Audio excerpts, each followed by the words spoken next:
Sometimes the people closest to us have a dark side. She was just smitten. She was just, you know, that's it. That's who she wanted. The dream life can become a nightmare. I guess she never thought that he would take it to that point, but as we see, he took it to that point. Love turns to violence. When did the love story start to take a dark turn?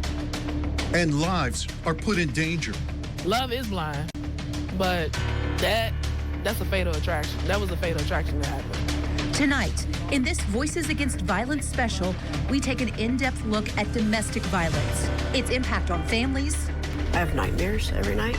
The resources available. This cycle of offense, forgiveness has to end. And we investigate why the systems in place to keep people safe don't always work. Every single minute the clock ticks, nearly 20 people are abused by someone close to them.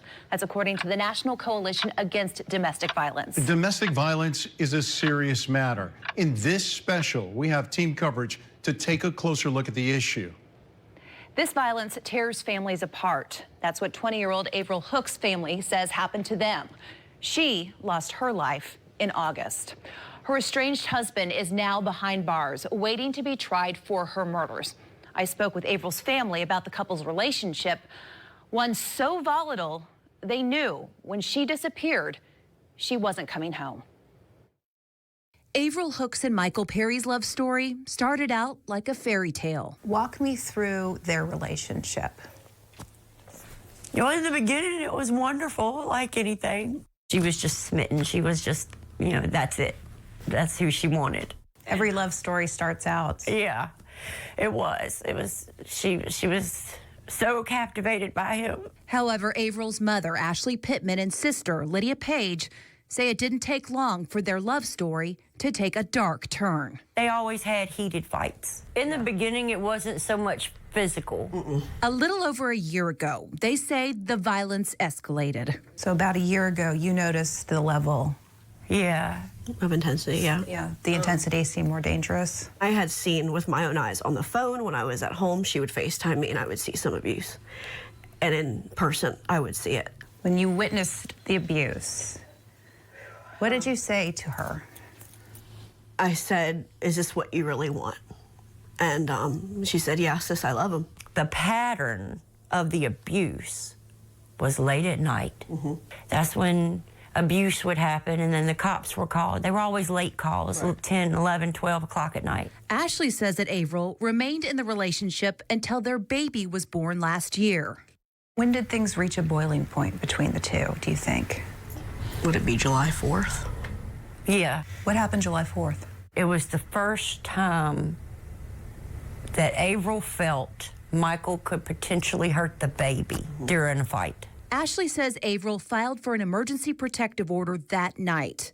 When it ran out, Avriel filed for an extended protective order. However, family says Avriel and Michael continued to talk during the emergency protective order, which violates the rules. So the judge denied the extended protective order. And Avriel said, Mama, how are we going to stay safe now?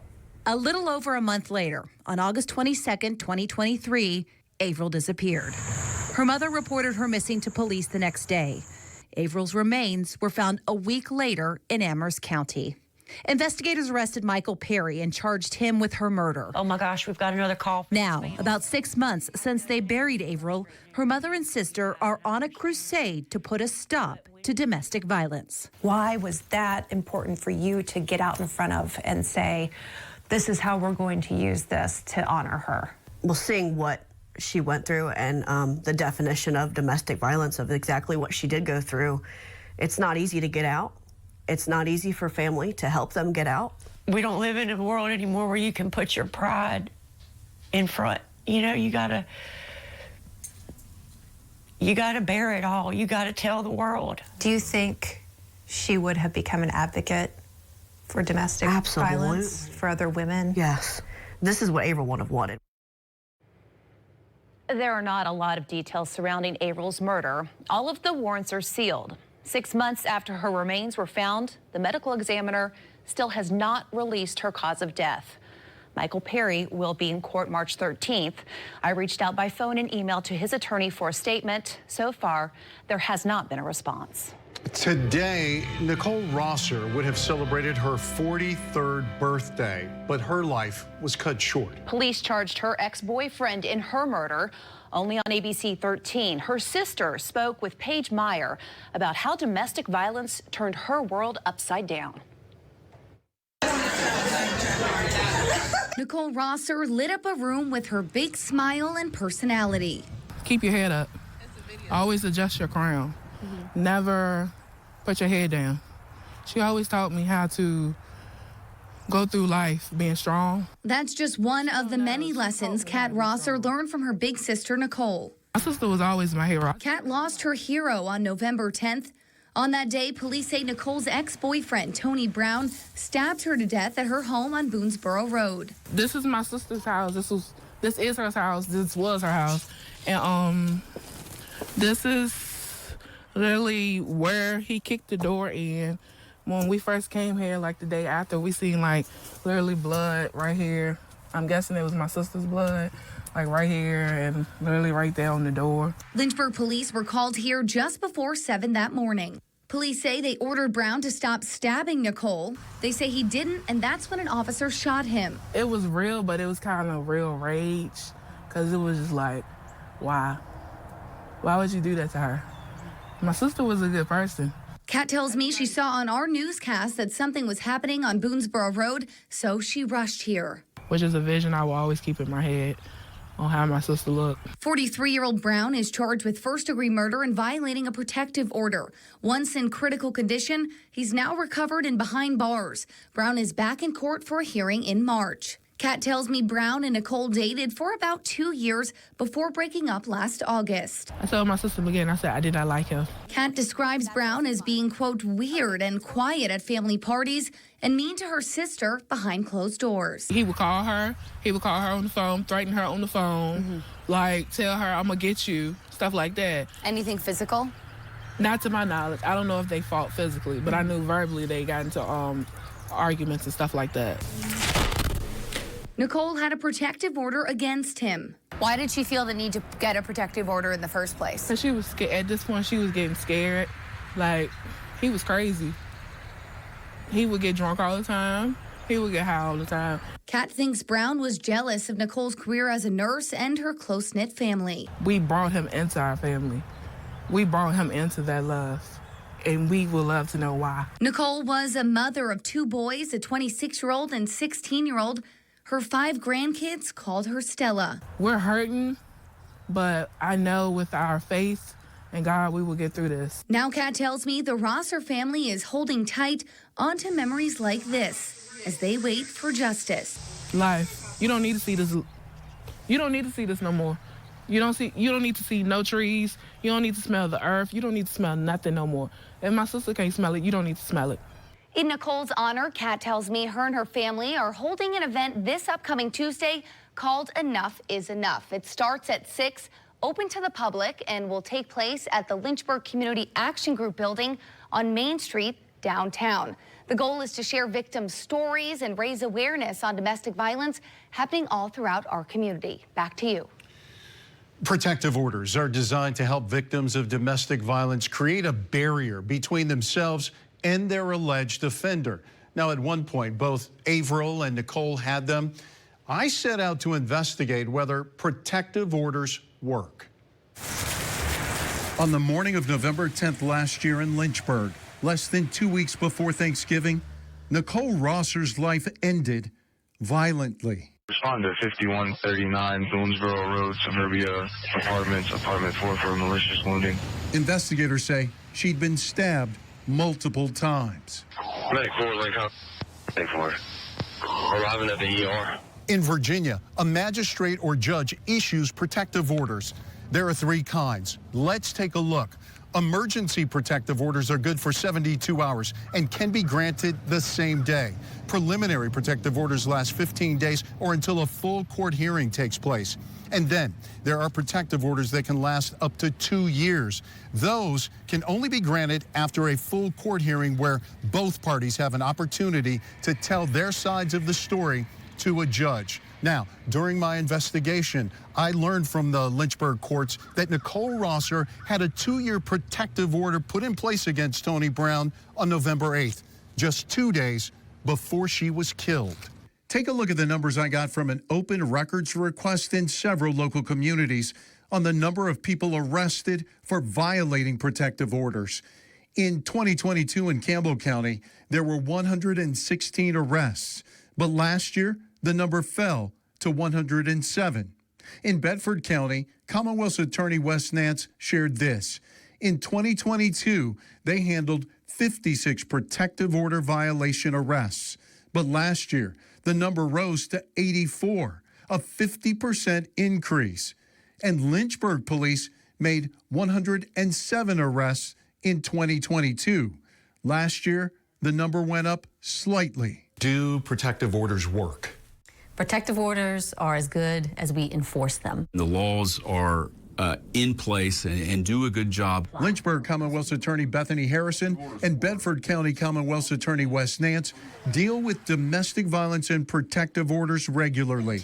Harrison says victims are counseled to be relentless in their pursuit of safety. It's very important for our victims of violence to enforce their protective orders. We tell them call the police every time they violate it. Sometimes those measures don't work, and it spirals out of control until you reach a homicide. Because Wes Nance says abusers often give their victims a false sense of security, that things will get better, when they sometimes get worse. This cycle of domestic violence where there's an offense and then a honeymoon period that often causes an individual not to want to proceed with the prosecution after apologies and making amends by the offender. And Harrison adds that it doesn't matter how the offender is trying to reconcile, victims should always be on guard. So whether these contacts are small or big, so whether it's like a phone call or a text message or a social media contact,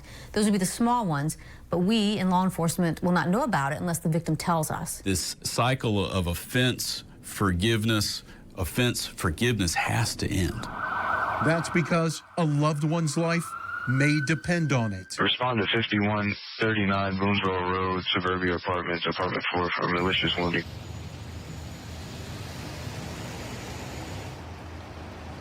The penalty for violating a protective order the first time is a misdemeanor. It comes with a possible jail term of up to 12 months, a fine of up to $2,500, or both. Penalties increase for second or subsequent violations. You can read more about those at WSET.com. In Virginia, domestic violence is a major concern. According to the National Coalition Against Domestic Violence, more than 33% of women experience it. For men, that number is nearly 29%. And at any given time, Virginia police say that there are approximately 31,000 protective orders. In 2020, there were 541 homicide cases in Virginia. An intimate partner committed more than half of those. Too much alcohol can lead to domestic violence, according to researchers. And tonight, a study at Virginia Tech is looking at that connection. Assistant Professor Megan Brem says that their goal is learning how to stop it. We really haven't found a long-term solution.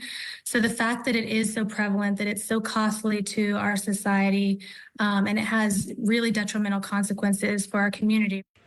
Here's how the study works. Participants must be a heavy drinker from 18 to 25 and in a relationship that's recently reported intimate partner violence. They are then asked to use an app to complete surveys and a breath test multiple times a night.